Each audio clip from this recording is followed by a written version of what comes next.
"You're a liability and useless," my CEO Daniel said, loud enough for the whole boardroom to hear.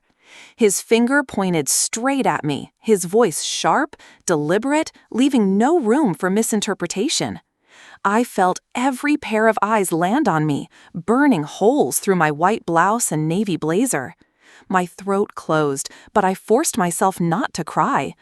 I was 29, blonde hair tied back neatly, makeup light, nothing dramatic.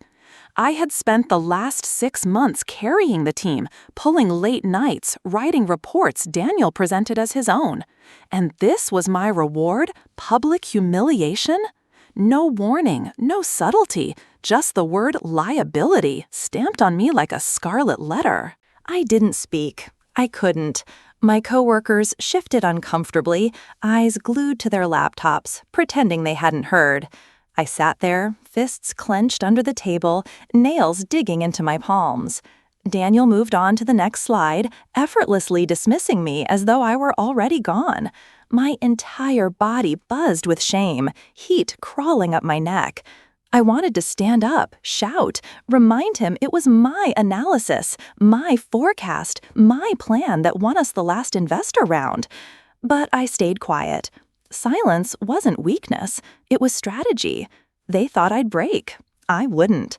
I would remember every word, every smirk. The rest of the meeting was a blur. Numbers, strategies, projections, things I had written, but Daniel delivered them like they were his. Each line hit me harder than the last. When the meeting ended, people avoided me like I carried disease. Only Maya, my so-called friend, lingered. She touched my arm, eyes wide with fake sympathy. "Don't take it personally," she whispered, though I knew she had been whispering to Daniel behind closed doors for weeks. My stomach twisted. I left the boardroom with my head high, walking past the glass walls where interns pretended not to watch. My humiliation was public, but so would be my revenge. That night, I sat at my small apartment desk, laptop open, notes scattered. I replayed his words. Liability. Liability. The man who had stolen my work and belittled me in front of everyone had no idea how much I knew. I had access to everything: financial records, emails, contracts. Daniel had grown sloppy, confident no one would question him. But I knew where the cracks were. I knew which invoices didn't match. I knew the investors he had lied to. And I knew the people who would be very interested if the truth surfaced. Still, revenge required patience. I couldn't storm in with accusations. He'd bury me. I needed leverage. At work, I smiled through clenched teeth. Daniel avoided me unless it was to pile more work on my desk. Maya took every chance to overshadow me, presenting my slides, claiming my ideas. I stayed quiet, but I watched. Every whispered conversation, every misplaced document, every slip of arrogance. They thought I was broken, sidelined, irrelevant. But I was building a case, piece by piece. Soon, silence would turn into something they couldn't ignore. Weeks passed. I became invisible, the office ghost. Daniel joked about it once in the break room, smirking. "Does she even work here anymore?"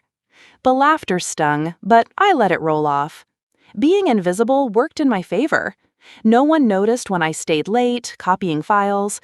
No one noticed when I connected the dots between Daniel's personal expenses and company funds.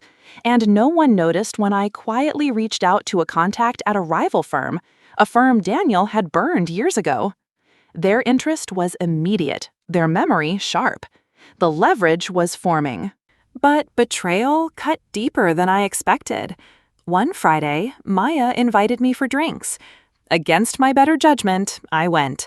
She smiled, laughed, pretended to care. Then she slipped. The promotion she was expecting, the one Daniel had promised her, the same position I had been working toward for 3 years. My jaw clenched so hard I thought my teeth would crack. She looked me in the eye, almost daring me to react. That night, I realized revenge wasn't just about Daniel anymore. Maya had chosen her side, and she'd go down with him.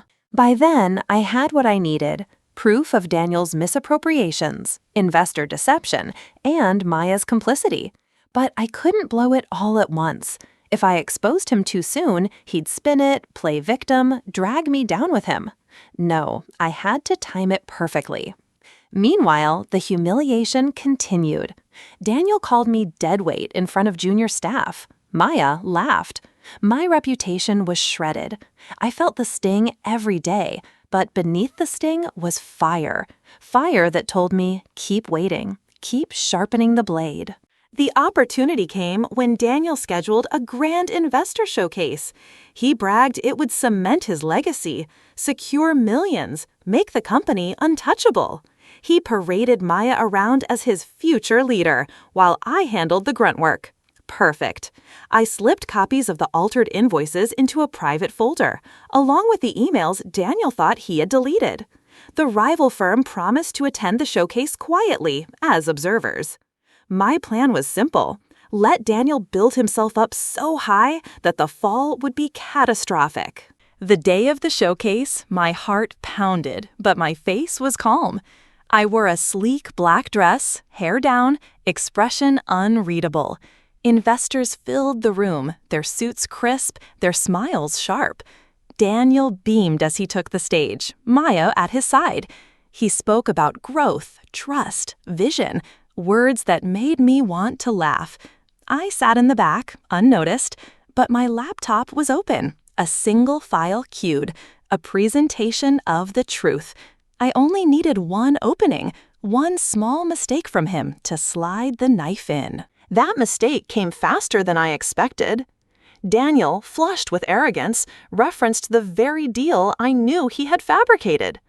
Investors scribbled notes, some nodding, others frowning. My fingers hovered over the keyboard. I sent the file, anonymously, to every investor's inbox. Copies of fake invoices, trails of embezzlement, proof of lies. I watched the ripple spread across the room.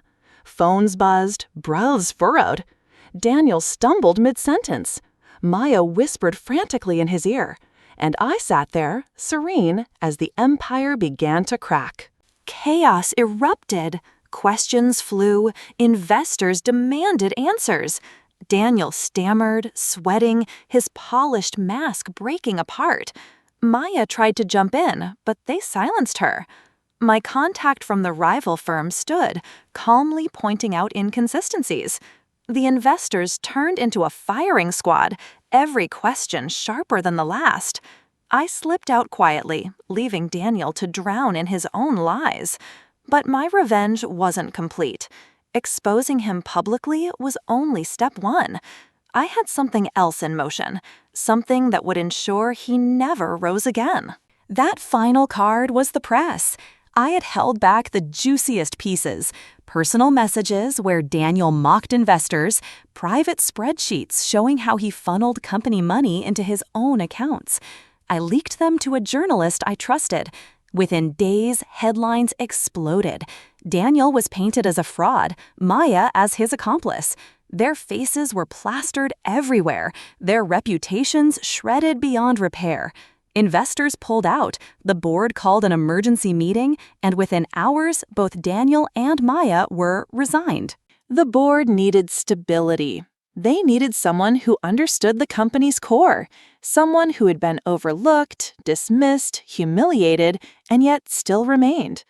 My name came up, quietly at first, then louder. I didn't gloat, I didn't celebrate. I accepted the interim role with calm professionalism, the same way I had endured every insult. My revenge wasn't in shouting, "I told you so." It was in standing at the head of the table, where Danimal once stood, while he sat at home watching everything crumble. Weeks later, I saw Daniel in the cafe across the street. Unshaven, eyes bloodshot, suit wrinkled. He didn't see me at first.